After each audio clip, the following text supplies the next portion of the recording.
Hello बच्चों, welcome for today's lecture. आज हम लोग शुरू करने जा रहे हैं एक बहुत ही इंटरेस्टिंग और बहुत ही इजी जबरदस्त चैप्टर जिसका नाम है सॉल्यूशंस। पुराने सिलेबस में इसी चैप्टर का नाम था सॉल्यूशंस एंड कॉलिगेटिव प्रॉपर्टीज। इससे हमको ये बात तो पता चलती है कि इस चैप्टर में हमको दो पार्ट सीखने हैं, भले ही नाम सॉल्यूशन रखा हो या solutions and colligative properties. Solution एक पार्ट है, वो हो जाने के बाद में कॉलिगेटिव प्रॉपर्टीज सीखेंगे। कॉलिगेटिव प्रॉपर्टीज क्या होती हैं वो आगे बताया जाएगा जब उसकी जरूरत पड़ेगी, तो उसका टेंशन मत लीजिए, सॉल्यूशंस का आनंद लीजिए। ठीक है, शुरू करते हैं नया चैप्टर जिसका नाम है सॉल्यूशंस। ठीक है, अभी सबसे पहली बात, मिक्सचर क्या होता है हमने 11th स्टैंडर्ड में सीखा है, 9th 10th में भी सीखा था। इसको एक बार फिर से थोड़ा सा डिस्कस करते हैं। मिक्सचर मतलब क्या? कुछ तो मिक्स करना है, दो या दो से ज्यादा चीजों को जब मिक्स कर देते हैं उसके बाद जो बनता है उसको मिक्सचर बोलते हैं। सिंपल, कोई भी दो चीज हो सकती है, किसी भी स्टेट ऑफ मैटर में हो सकती है, कैसे भी मिक्स हो सकती है। मिक्स हुई नहीं हुई, हमने मिक्स करके छोड़ दिया, उसको बोलते हैं मिक्सचर। ठीक है, मिक्सचर तीन प्रकार के होते हैं। 11th स्टैंडर्ड में हमने उसको डिटेल में पढ़ा था। पहला होता है ट्रू सॉल्यूशन, दूसरा होता है कोलॉइड्स, याद आ रहा है क्या, और तीसरा होता है सस्पेंशन। इनका तीन नाम किसके बेसिस पे पढ़ा? तीन अलग अलग पार्टिकल साइजेस में हमारे मॉलिक्यूल्स होते हैं। कौन से मॉलिक्यूल? एक होता है जो बहुत ज्यादा कॉन्सेंट्रेशन में होता है, उसको हम सॉल्वेंट बोलते हैं, और एक होता है जो कम कॉन्सेंट्रेशन में होता है, उसको हम सोल्यूट बोलते हैं। तो सोल्यूट का पार्टिकल साइज अगर बहुत बड़ा है, नेकेड आइज को भी दिखता है और माइक्रोस्कोप को तो ऑफकोर्स दिखेगा ही, तो उसको बोलेंगे सस्पेंशन। ठीक है, इसमें पार्टिकल का साइज इतना बड़ा होता है कि वो पार्टिकल उसमें अच्छे से मिक्स नहीं हो पाता, थोड़े समय के बाद सॉल्वेंट में डूब जाता है, सस्पेंड हो जाता है, इसलिए नाम है सस्पेंशन। ठीक है, दूसरा होता है इससे थोड़े छोटे पार्टिकल साइज पर ये भी प्रॉपरली मिक्स नहीं होते, इनको बोलते हैं कोलॉइड्स। हाँ, पर इसका स्पेशलिटी क्या है? ये वाला फटाक से नीचे बैठ जाता था, नेकेड आइज को भी दिखता था और माइक्रोस्कोप को भी। ये ना नेकेड आइज को दिखता है ना माइक्रोस्कोप को। इतने पावरफुल माइक्रोस्कोप अभी तक डेवलप नहीं हुए कि कोलॉइड्स को देख सकें, पर हाँ जल्दी होंगे। और इन दोनों से भी छोटा पार्टिकल साइज होता है ट्रू सॉल्यूशन में, उसका बेस्ट एग्जांपल है sugar in water. Sugar solid होता है, क्रिस्टल होता है, पानी लिक्विड होता है, उसमें मिक्स हो जाने के बाद शक्कर गायब हो जाती है। देखो बच्चों, साइंस में कोई जादू वादू नहीं होता है कि गायब हो गया। तो गायब होने का क्या मतलब है? उसका पार्टिकल साइज छोटा हो गया, इतना छोटा हो गया कि नेकेड आइज को क्या, माइक्रोस्कोप को भी नहीं दिखाई दे रहा है कि नहीं। इसको बोलेंगे ट्रू सॉल्यूशन। दो ये जो हैं, इसमें आप सोल्यूट और सॉल्वेंट, मतलब यहाँ पे नाम अलग होते हैं पर फिर भी अभी के लिए मैं सोल्यूट और सॉल्वेंट बोल रहा हूँ। सोल्यूट और सॉल्वेंट जो दो फेजेस हैं, दो सिचुएशंस हैं, वो दो कंपोनेंट्स हैं, वो दो प्रॉपरली मिक्स नहीं हो पाते, इसलिए दो अलग अलग सिचुएशन में रह जाते हैं, अलग अलग फेजेस में रह जाते हैं, इसलिए इसको बोलते हैं हेटेरोजीनियस मिक्सचर। हेटेरो शब्द का अर्थ है डिफरेंट, जीनियस यानी स्टेट। और ट्रू सॉल्यूशन में क्या होता है? शक्कर सॉलिड थी, पानी लिक्विड था, पर जब शक्कर उसमें मिक्स करते गए चम्मच घुमाते रहे, थोड़े समय के बाद शक्कर गायब हो गई, इतने परफेक्टली पानी में मिक्स हो गई कि कोई माइकालाल सिर्फ देख के बता नहीं सकता। टेस्ट करके बताना अलग चीज है, देख के कोई नहीं बता सकता कि इसमें शक्कर है या नहीं, या नमक है या नहीं।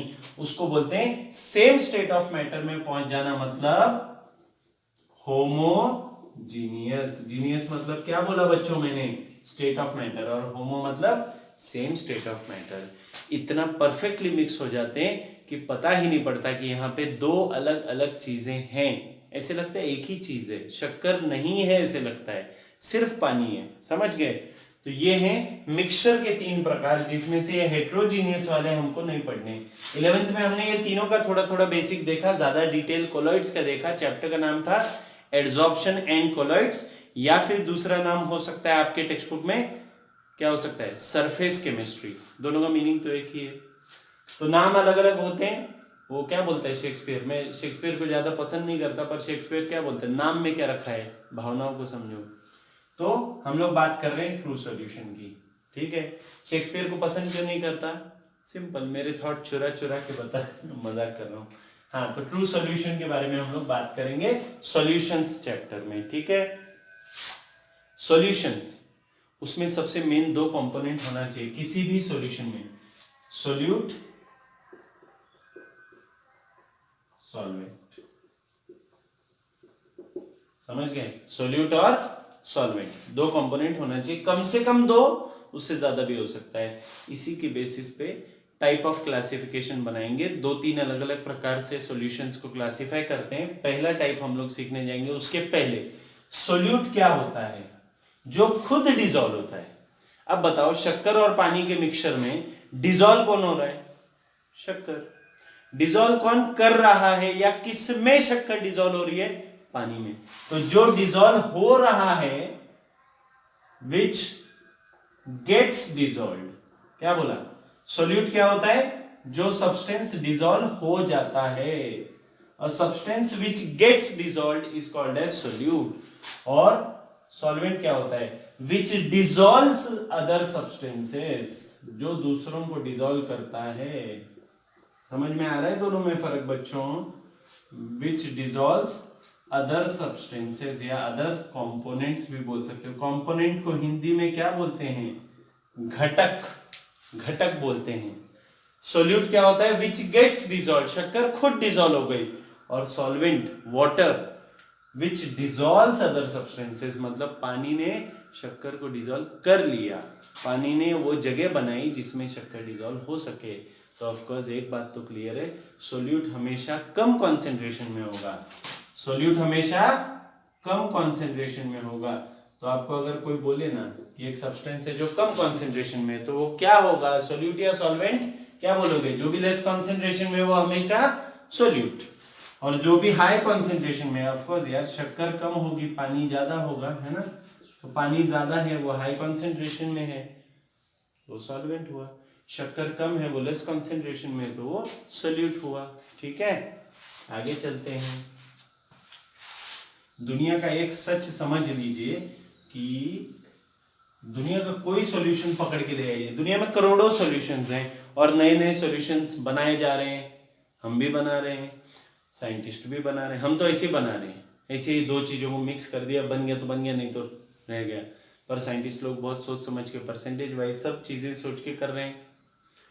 हम बनाओ या साइंटिस्ट बनाओ, दुनिया में जो भी करोड़ों सॉल्यूशंस हैं या नए बनेंगे या पहले से बने हुए हैं, उनमें एक बात कॉमन है, सॉल्वेंट हमेशा एक ही होगा, सोल्यूट एक या एक से ज्यादा हो सकता है। समझ रहे हैं क्या बोल रहा हूं, सॉल्वेंट हमेशा एक ही होगा, सोल्यूट एक या एक से ज्यादा हो सकता है। फॉर एग्जाम्पल, अगर दो ही कंपोनेंट हो, अभी मैं क्या शुरू कर रहा हूं, classification of solutions based on the, या फिर on the basis of number of components. क्या बोला, number of components.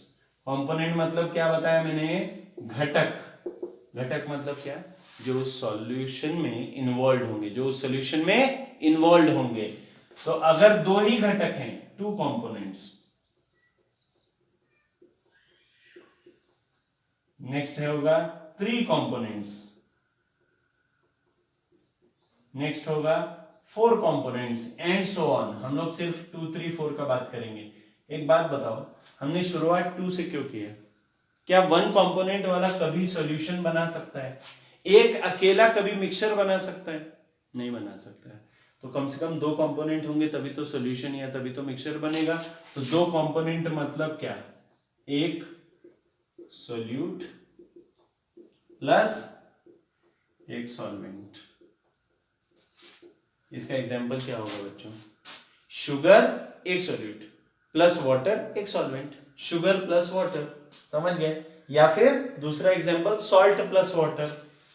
Three component में क्या होगा, टू सोल्यूट्स होंगे। मैंने आपको बोला ना कि याद रखो, सॉल्वेंट की संख्या हमेशा वन ही होगी, कभी भी वो चेंज नहीं होगी। दुनिया का कोई सॉल्यूशन उठा के ले आइए, करोड़ों सॉल्यूशंस में से सॉल्वेंट की संख्या हमेशा वन ही होगी, सोल्यूट की संख्या कम ज्यादा हो सकती है पर मिनिमम वन होगी। एक सोल्यूट एक सॉल्वेंट जब तक मिक्स नहीं होंगे तब तक सॉल्यूशन नहीं बन सकता। ठीक है, तो दो सोल्यूट और एक सॉल्वेंट के एग्जांपल दो। जब भी किसी को कंसेप्ट बता रहा हूं, मजाक की बात नहीं है, जब भी किसी को लूज मोशन हो जाता है तो बॉडी से सारा फ्लूइड डिहाइड्रेट हो जाता है, पानी बॉडी से बाहर फेंक दिया जाता है, बराबर है, पानी की कमी हो जाती है, प्लस पानी के साथ साथ में आयंस भी बाहर फेंक दिए जाते हैं, इलेक्ट्रोलाइट्स भी बाहर फेंक दिए जाते हैं। तो क्या करते हैं पता है, ORS मिलता है, आपको पता है मेडिकल स्टोर्स में ORS, ओरल मतलब मुंह के द्वारा जो अंदर जा रहा है बॉडी के, रिहाइड्रेटिंग, डिहाइड्रेट हो गया, डिहाइड्रेटिंग यानी बॉडी से पानी निकल गया, रिहाइड्रेटिंग मतलब फिर से बॉडी को हाइड्रेट करने वाला सॉल्यूशन, ओरल रिहाइड्रेटिंग सॉल्यूशन। ये सरकारी दवाखाने में जाओगे ना तो फोकट में मिलेगा, मेडिकल में जाओगे तो कुछ पैसा लेगा। अगर आपको सरकारी दवाखाने या मेडिकल में जाने को पॉसिबल नहीं है या जाने की इच्छा नहीं है, घर के घर पे बनाया जा सकता है 2 सोल्यूट और 1 सॉल्वेंट की मदद से। कौन से 2 सोल्यूट पता है? यही चीज, हाँ, लूज मोशन होने के बाद में वीकनेस आता है कि नहीं आता? वो क्यों आता है? क्योंकि बॉडी से पानी बहुत निकल चुका है और क्या निकल चुका है? इलेक्ट्रोलाइट्स निकल चुका है, Na+ ion, K+ ion, Cl- ion, ये आयंस निकल चुके हैं। तो उनको फिर से भरने के लिए क्या करने का? 1 चम्मच शक्कर और एक पिंच, समझ गए, नमक 1 गिलास पानी में मिक्स करने का, या 2 पिंच नमक 1 गिलास पानी में मिक्स करने का। 1 चम्मच शक्कर, 2 पिंच नमक और 1 गिलास पानी मिक्स किया, पी लेने का, हो गया। ORS वाला वही काम जो हम लोग मेडिकल में जाके खर्चा करके करने वाले थे या सरकारी दवाखाने तक जाना पड़ता, उससे अच्छा घर के घर में चीजें अवेलेबल है, बात खत्म। 3 कंपोनेंट्स हैं, समझ गए। 2 सोल्यूट्स, कौन कौन है सोल्यूट? नमक और शक्कर सोल्यूट है, और सॉल्वेंट कौन है? पानी। बात समझ में आ गई। नेक्स्ट देखते हैं 4 कंपोनेंट। अब बताइए 4 कंपोनेंट वाले में क्या होगा बच्चों? सॉल्वेंट तो हमेशा एक ही होता है, देखो एक सॉल्वेंट एक सॉल्वेंट एक सॉल्वेंट, तो सोल्यूट की संख्या क्या होगी? अगर टोटल मेरे पास 4 कंपोनेंट्स हैं और उनमें से एक सॉल्वेंट है तो बचे 3, वो तीनों भी होंगे सोल्यूट्स। समझ में आ रहा है क्या बोल रहा हूं? एग्जाम्पल इसका क्या लेंगे? नींबू शरबत, है ना, नींबू शरबत अभी गर्मियों का मौसम चालू है, मस्त लगता है, एकदम टेस्टी। क्या क्या डालते हैं उसमें? सबसे मेन चीज नींबू का रस, वो नहीं डालोगे तो क्या नींबू शरबत, है ना। तो नींबू का रस, शक्कर, थोड़ा सा नमक, एक चटकारा मारने के लिए, एक अलग सा टेस्ट आने के लिए, और पानी। तो नमक क्या बोला, थोड़ा सा, शक्कर थोड़ी ज्यादा, नींबू का रस भी ज्यादा, और पानी बहुत ज्यादा। तो ये 3 सोल्यूट हो गए ना, नींबू का रस, नमक, शक्कर सोल्यूट हो गए, पानी सॉल्वेंट हो गए, समझ गए। तो नींबू का शरबत पीजिए, मजे कीजिए, एंजॉय कीजिए, गर्मियों का मजा लीजिए। आगे बढ़ते हैं। 2 कंपोनेंट, 2 को ग्रीक भाषा में बाय बोलते हैं, क्या बोलते हैं? बाय। तो टाइप ऑफ सॉल्यूशन हम लोग क्लासिफिकेशन कर रहे हैं on the basis of number of components. उसमें पहला है जिसमें 2 कंपोनेंट्स हो, 2 कंपोनेंट वाले सॉल्यूशन को बोलते हैं बाइनरी सॉल्यूशन। क्या बोलते हैं? बाइनरी सॉल्यूशन, 2 वाले को, इसलिए मैं इधर एरो कर रहा हूं, वरना आपको ये भी लग सकता है कि इसको बोलते हैं, इसलिए एरो कर रहा हूं। 3 कंपोनेंट वाले को बोलते हैं टर्शरी सॉल्यूशन। क्या बोलते हैं? Tertiary solution. कभी कभी इसको टर्नरी भी बोलते हैं, बात एक ही है, टर्शरी बोलो या टर्नरी कोई फर्क नहीं पड़ता, जल बोलो, वाटर बोलो या पानी बोलो, प्यास ही बुझाएगा, है ना। और 4 कंपोनेंट वाले को क्या बोलते हैं? क्वाटरनरी। बात समझ में आ रही है क्या? 2 ही कंपोनेंट होगा जिस सॉल्यूशन में, उसको बोलेंगे बाइनरी सॉल्यूशन।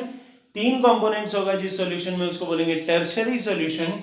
4 कंपोनेंट जिस सॉल्यूशन में होगा उसको बोलेंगे quaternary solution, and so on. मतलब 4 से ज्यादा भी कंपोनेंट्स हो सकते हैं। दुनिया में बहुत सारे सॉल्यूशंस ऐसे हैं जिनमें बहुत सारे कंपोनेंट्स हैं। जैसे अगर आप देखोगे, बारिश का पानी जब ऊपर से नीचे आ रहा होता है, एसिड रेन का बात नहीं कर रहा हूं, रेगुलर पानी जो किसी चीज में मिक्स नहीं हुआ, तो वो प्योर वाटर है। पर जैसे ही मिट्टी में गिरता है वो बहुत सारी चीजों में मिक्स हो जाता है। तो जो कीचड़ है, एग्जाम्पल दे रहा हूं, जो कीचड़ है, गीला लिक्विड है पूरा, बारिश बहुत ज्यादा होने की वजह से जो तैयार हुआ है, वो क्या है? बहुत सारे कंपोनेंट से बना है, उसमें सॉल्वेंट वाटर है। और मिट्टी में हजारों चीजें होंगी, वो सारी जो भी पानी में डिजोल्व हो गई, पूरी मिट्टी नहीं होती है, पर जितनी भी चीजें पानी में डिजोल्व हो गई वो सारी सोल्यूट्स हैं, और पानी सॉल्वेंट है। ये था type of solutions on the basis of number of components. फटाक से एक स्क्रीनशॉट मार लीजिए, फिर आगे चलते हैं। ठीक है बच्चों, side by side running notes बनाते जाइए, जैसे जैसे पढ़ा रहा हूं, जो जो लिख रहा हूं उसका स्क्रीनशॉट मार लेने का, लिख के हो गया, स्क्रीनशॉट मार लेने का, लेक्चर के बाद में फिर लिख लेने का नोटबुक में। उससे क्या होगा, डबल रिवीजन हो जाएगा। पढ़ाते हुए आपने ध्यान दे दिया, फिर लेक्चर होने के बाद में आपने वो जो स्क्रीनशॉट खींचा है वो लिख लिया, तो आपका 2 बार हो गया ना पढ़ाई, एक पढ़ाते हुए और एक बार लिखोगे तब और एक बार हो जाएगा। ठीक है, ये क्लासिफिकेशन था। दूसरा और क्या क्लासिफिकेशन ले सकते हैं,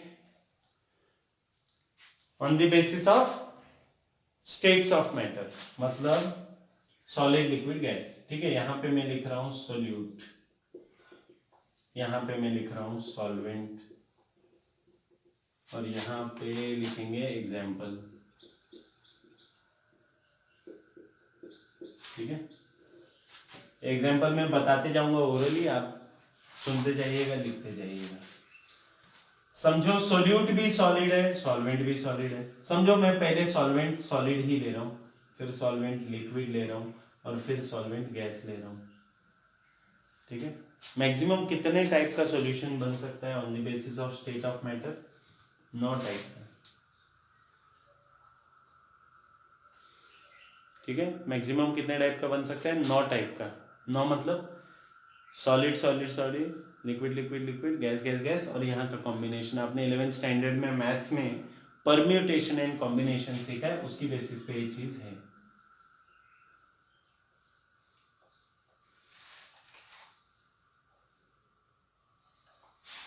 ठीक है, शुरू करें। ये नीचे वाला नहीं दिख रहा है क्या आपको? हाँ,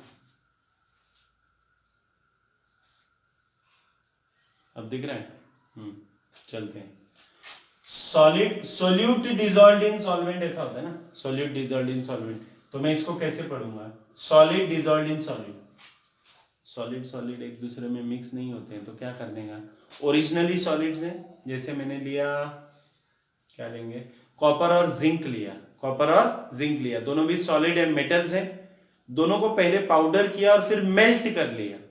पहले सॉलिड थे, हीट करके मेल्ट कर लिया, लिक्विड बन गए, दोनों अच्छे से मिक्स कर दिया, और फिर उनको ठंडा कर दिया। क्या मिलेगा, कॉपर प्लस जिंक मिलके क्या बनाएंगे, ब्रास बनाएंगे ना। समझ गए?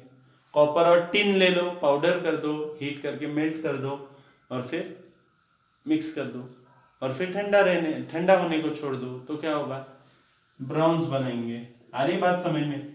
मतलब पहले सॉलिड थे दोनों, और जब मिक्सचर तैयार होकर ठंडा हो गया तो भी सॉलिड बन गया। बीच में कुछ समय के लिए उनको मेल्ट करना पड़ा, वरना मिक्स नहीं होते थे। मतलब ब्रास, ब्रॉन्ज, या फिर कोई भी एलॉयज जो होंगे, एलॉयज, सॉलिड इन सॉलिड वाले एलॉयज जो भी होंगे, वो इसके एग्जांपल होंगे। नेक्स्ट देखिए, liquid in solid, liquid dissolved in solid. ये थोड़ा ऑकवर्ड नहीं लग रहा है? सॉलिड सॉल्वेंट है और लिक्विड सोल्यूट है। Wow, liquid dissolved in solid. हमने हमेशा क्या देखा है, सॉलिड डिजॉल्व्ड इन लिक्विड। शक्कर पानी में डिजॉल्व हुआ, नमक पानी में डिजॉल्व हुआ, है ना। यहाँ पे तो कुछ उल्टा ही है, पर फिर भी एग्जाम्पल तो होगा। मर्क्यूरी डिजॉल्व्ड इन सिल्वर पाउडर। अगर सिल्वर का मेरे पास पाउडर है, ये बहुत फेमस आयुर्वेद में दवा है बच्चों। मर्क्यूरी लिक्विड होता है, और सिल्वर का बहुत सारा पाउडर लिया मैंने। समझो सिल्वर का 20 ग्राम पाउडर ले लिया, और 1 ग्राम या 1 ml लिक्विड मर्क्यूरी ले लिया। मर्क्यूरी लिक्विड ही होता है, और इनको मिक्स किया, जैसे अंडा फेंटते हैं, कोई चीज मिक्स करते हैं, वैसे मिक्स किया।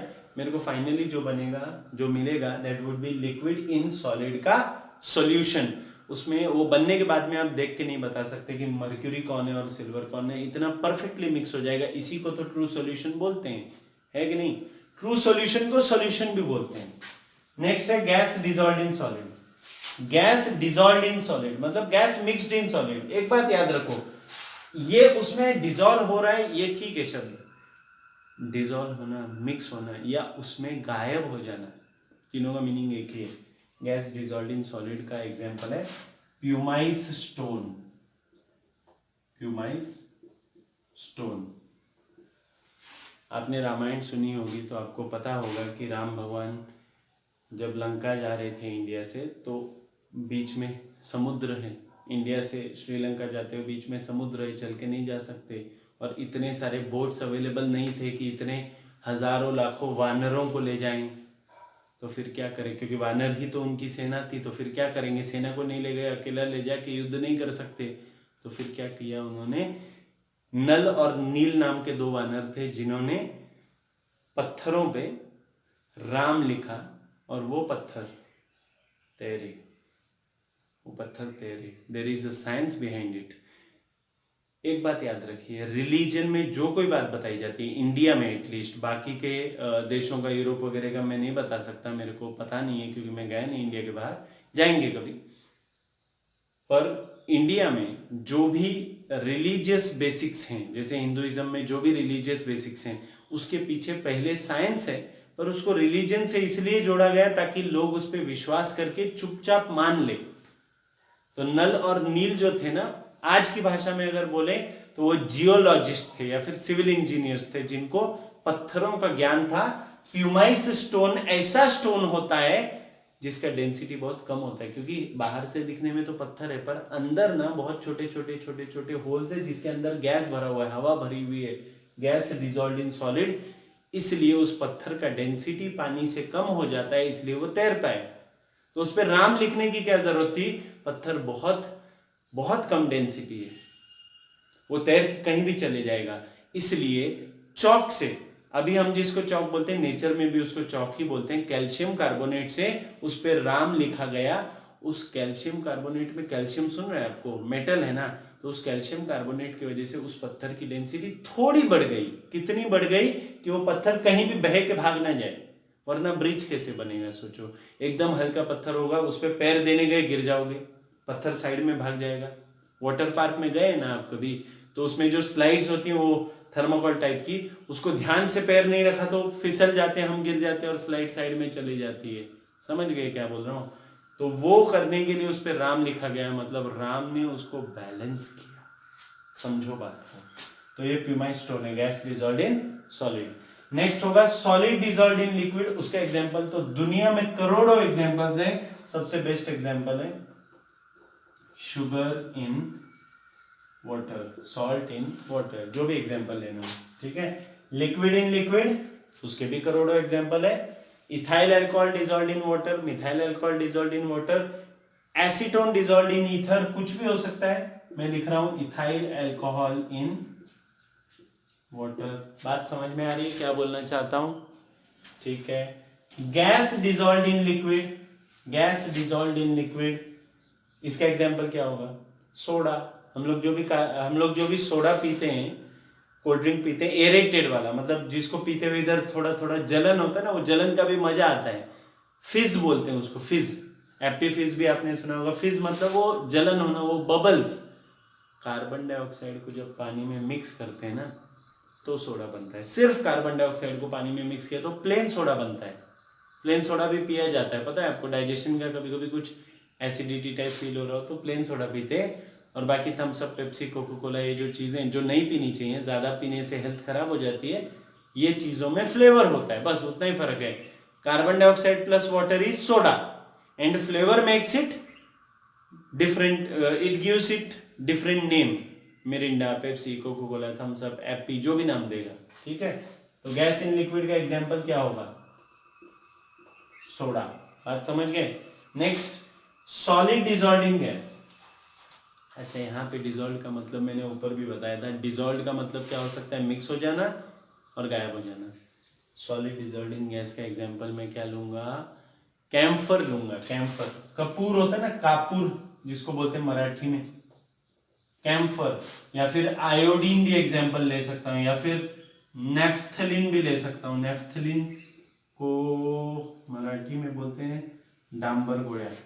ये तीनों में से कोई भी चीज या तीनों चीजें खुले में छोड़ दोगे तो क्या होगा, उड़ने लगेगा हवा में, सब्लिमेशन होगा, इतने अच्छे से मिक्स हो जाएगा ना हवा में। ये सॉलिड्स हैं तीनों भी, पर हवा में मतलब गैस में इतना परफेक्टली मिक्स होगा कि देख के कोई पहचान नहीं सकता कि इस हवा में आयोडीन भी है क्या। समझ गए, इस हवा में कैम्फर भी है क्या, इस हवा में नेफ्थलीन भी है क्या। हाँ, सुगंध से पता पड़ेगा, पर आप मॉलिक्यूल पकड़ नहीं सकते कि ये देख कैम्फर, नहीं पकड़ सकते, समझे। तो ये हुआ sublimation is an example of solid dissolved in gas. Liquid dissolved in gas, यहां भी वही मीनिंग होगा, गायब होना। लिक्विड डिसॉल्व्ड इन गैस, पानी को एक बर्तन में भर के खुला छोड़ दो, उसका वेपर बन के उड़ने लगता है, वो पानी धीरे धीरे कम हो जाएगा। ये क्या है? इवेपोरेशन बोलते हैं इसको, पर liquid getting dissolved in air, liquid getting dissolved in gas. समझ में आ रहा है क्या बोल रहा हूं? अब पॉइंट ये है और एक एग्जांपल इसका क्या दे सकते हैं हम लोग, बोलते हैं पेट्रोल का टंकी कभी खुला नहीं छोड़ना चाहिए। गाड़ी का जो टंकी होता है पेट्रोल का या डीजल का, वो खुला नहीं छोड़ना चाहिए। क्यों? क्योंकि पेट्रोल डीजल ये जो भी पेट्रोलियम प्रोडक्ट्स हैं वो फटाक से एयर में मिक्स हो जाते हैं, मतलब लिक्विड होते हैं वो पर एयर में मिक्स हो जाते हैं, liquid getting dissolved in air. समझ गए? तो एग्जांपल क्या लिखूं मैं यहाँ पे? Petrol in air. समझ गए? और last but not the least, very very important, जिंदा रहने के लिए सबसे बेस्ट नहीं, सबसे इंपॉर्टेंट चीज, खाना नहीं खाओगे थोड़े दिन चल जाएगा, पानी नहीं पियोगे चल जाएगा, पानी पीना चाहिए, खाना खाना चाहिए, पर अगर नहीं मिल रहा है सिचुएशन ऐसा तो चल जाएगा, सांस नहीं लोगे नहीं चलेगा। गैस डिजॉल्व्ड इन गैस का सबसे बेस्ट एग्जांपल है air, because air is a mixture of different gases, for example oxygen, nitrogen, carbon dioxide, water vapour. Are you getting this? ये है 9 टाइप के सॉल्यूशन। इसका एक सुंदर सा स्क्रीनशॉट मार लीजिए और लेक्चर के बाद में लिख लीजिएगा। डन? चलो आगे बढ़ते हैं। एक और क्लासिफिकेशन हमने सीख लिया on the basis of states of matters of solutes and solvents. अब आगे बढ़ते हैं।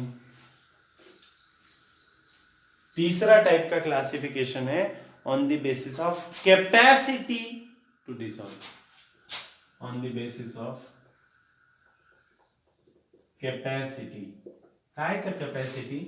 सिंपल, सोल्यूट को डिसॉल्व करने का कैपेसिटी। उसके बेसिस पे 3 टाइप के सॉल्यूशन बनते हैं, बहुत ध्यान से सुनना। एक्चुअली 2 ही टाइप के बनते हैं, फिर थोड़ा सा चेंजेस करके हम तीसरे टाइप का बनाएंगे। पहला होता है अनसैचुरेटेड सॉल्यूशन, दूसरा होता है सैचुरेटेड सॉल्यूशन, और तीसरा होता है सुपर सैचुरेटेड। तीसरा वाला बाद में बात करेंगे। एक एग्जांपल लेते हैं बच्चों, समझो। मेरे पास एग्जांपल ले रहा हूं, मैंने कोई वैल्यू याद किया हुआ नहीं है, ध्यान से सुनिएगा। अगर मेरे पास 1 लीटर पानी है, 1 लीटर पानी है, ठीक है, और सपोज मैंने कोई एक्सपेरिमेंट किया और उससे मेरे को पता पड़ा कि 1 लीटर पानी में 20 ग्राम शुगर डिसॉल्व हो सकता है। क्या बोला? मैंने ये वैल्यू याद किया हुआ नहीं है, जो मुंह में आ रहा है वो वैल्यू लिख रहा हूं, ठीक है? आपको भी याद नहीं करना है, कंसेप्ट पे ध्यान देना है। अगर 1 लीटर पानी में 20 ग्राम शक्कर डिसॉल्व हो सकता है और मैंने बराबर 20 ही ग्राम डिसॉल्व किया किसी टेम्परेचर पे, समझो 20 डिग्री सेल्सियस पे, water at 20 degree Celsius, only 20 gram of sugar can get dissolved in 1 litre of water at 20 degree Celsius, और 20 ही ग्राम डिसॉल्व किया तो सॉल्यूशन को बोलेगा सैचुरेटेड। 20 हो सकता है और 20 किया, बात समझे? अनसैचुरेटेड क्या होता है? 20 हो सकता है पर मैंने समझो 18 ग्राम डिसॉल्व किया, 15 किया, 10 किया, 2 किया, मतलब 20 से कम किया। समझ गए? जितना डिसॉल्व हो सकता है उतना ही डिसॉल्व किया तो बोलेंगे सैचुरेटेड सॉल्यूशन, जितना डिसॉल्व हो सकता है उससे थोड़ा कम किया तो बोलेंगे अनसैचुरेटेड सॉल्यूशन। मतलब still there is a scope for dissolving, 2 gram और डिसॉल्व हो सकता है at the same temperature. Super saturated क्या होता है? 20 डिग्री पे ये 20 ग्राम डिसॉल्व हो रहा है। जैसे आप टेम्परेचर बढ़ाओगे ना सॉल्युबिलिटी बढ़ जाएगा। कैसे बढ़ता है वो बताता हूँ। शक्कर पानी में गायब हो जाती है बोलते हैं, क्या गायब क्या होता है? मैंने आपको बोला ना साइंस में कुछ गायब वगैरह नहीं होता। फिर यहाँ पे हो क्या रहा है वो बताता हूँ आपको। एग्जैक्टली वाटर ऐसा होता है, देखो समझो ये सारे मॉलिक्यूल्स हैं, 10 मॉलिक्यूल्स हैं, बहुत टाइटली पैक्ड होंगे तो ये कौन है? सॉलिड। थोड़ा लूजली पैक्ड होंगे तो ये लिक्विड होंगे, और लूजली होंगे तो ये गैस होंगे। ये कौन है फिर? लिक्विड। ये गैप दिखाई दे रहा है आपको जहां से मेरा अंगूठा बाहर आ रहा है? ये जो गैप है ये लिक्विड्स में होता ही है, और जब मैं इसमें शक्कर डालूंगा तो इस गैप में घुस जाएगी शक्कर। समझ गए? अगर मैं टेम्परेचर बढ़ा, डिसॉल्व होने का मतलब क्या है? इस गैप में शक्कर घुस जाना, मतलब शक्कर डिसॉल्व हो गई। और अगर मैं टेम्परेचर बढ़ाऊंगा, टेम्परेचर बढ़ाने से दुनिया के मैक्सिमम लिक्विड एक्सपैंड होते हैं, मतलब गैप भी एक्सपैंड होगा। गैप एक्सपैंड हुआ तो शक्कर को डिसॉल्व होने को ज्यादा जगह मिली तो ज्यादा शक्कर डिसॉल्व होगी, सिंपल। समझ गए? सैचुरेटेड मतलब क्या, 20 ग्राम के लिए जगह थी और मैंने 20 ही ग्राम डिजोल्व कर दिया तो हो गया पैक, हो गया कोटा पैक, और डिजोल्व नहीं हो सकता उस टेम्परेचर पे। अनसैचुरेटेड यानी 20 हो सकती थी पर 18 ही डिजोल्व की, 12 ही डिजोल्व की, या उससे 20 से कुछ भी कम, थोड़ी जगह छोड़ दी। सुपर सैचुरेटेड मतलब क्या, 20 डिग्री पे 20 ग्राम हो रहा था, ऐसा कुछ याद मत करो 20 पे 20 होता है, सिर्फ कंसेप्ट सिखा रहा हूं, एग्जांपल लिया है सिर्फ। 20 पे 20 ग्राम हो रहा था, मैंने ऐसा था 20 पे 25 किया, थोड़ा खुल जाएगा, 30 किया और खुल जाएगा, 35 पे और खुल जाएगा, ये गैप बढ़ते जा रहे हैं, मतलब शक्कर डिजोल्व होने का चांसेस बढ़ते जाएगा। पर एक सिचुएशन आएगा, ये क्या अनलिमिटेड पावर नहीं है कि 1 लीटर पानी में मैं 100 किलो शक्कर डिजोल्व कर लूंगा हीट करके, ऐसा नहीं है। एक लिमिट के बाद में वो सोल्युबिलिटी भी खत्म हो जाती है। वो लिमिट अगर समझो 32 ग्राम है, एग्जाम्पल ले रहा हूं, और 32 के 32 आपने डिजोल्व कर दिए, टेम्परेचर 20 डिग्री पे 20 ही ग्राम था, पर टेम्परेचर मैंने 40 डिग्री कर दिया, तो अगर सोल्युबिलिटी 32 ग्राम हो गई और मैंने पूरा का पूरा 32 कर दिया, अब मैं कितना भी हीट करूं, एक भी और मॉलिक्यूल, ग्राम नहीं बोल रहा हूं, एक मॉलिक्यूल भी और डिजोल्व नहीं होगा, उसकी लिमिट पहुंच गए तो बोलेंगे super saturated. Are you getting? और कितना भी हीट कर लो और शक्कर डिजोल्व नहीं होगी, अभी तो डायरेक्ट वेपर बनेंगे, उस सिचुएशन को बोलेंगे सुपर सैचुरेटेड सॉल्यूशन। और यहां हमने सॉल्यूशंस का क्लासिफिकेशन कंप्लीट किया है बच्चों, ठीक है। आज का लेक्चर यहीं पे समाप्त करते हैं। ये लेक्चर बेसिक लेक्चर था चैप्टर का, ये अगर आपने पूरा देखा है तो thank you so much, congratulation, आपने सॉल्यूशन चैप्टर का बेसिक्स पूरा कंप्लीट कर लिया। नेक्स्ट लेक्चर में हम लोग इसके आगे बढ़ेंगे, ठीक है। जय हिंद, बाय, थैंक यू। और क्या बोला था मैंने, पढ़ाते हुए जो जो लिखा मैंने बोर्ड पे वो पॉज करके स्क्रीनशॉट मार के रख लो और लेक्चर होने के बाद सीक्वेंस वाइज लिख लो, ठीक है। पढ़ेगा इंडिया तभी तो बढ़ेगा इंडिया। आज की मेहनत आपकी पूरी जिंदगी काम आने वाली है।